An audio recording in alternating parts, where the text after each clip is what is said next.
Welcome, in front of me is a Redmi Note 12 Pro, and today I will show you how you can hard reset this device through settings.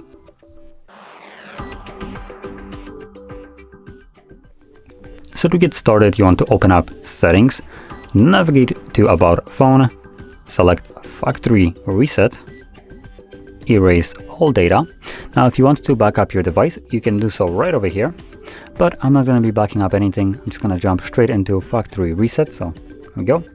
Now it gives me a message that this will remove all the data. It also gave me that message before, and it will give me that message once more on this page, because Xiaomi really wants to hammer down the information that this will remove data and cannot be undone.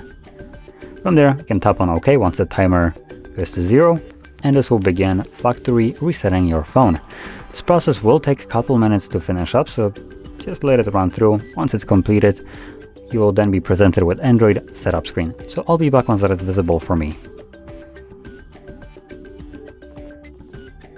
And as you can see, the process is now finished and you can set up your device however you like. Now if you found this video helpful, don't forget to hit like, subscribe, and thanks for watching.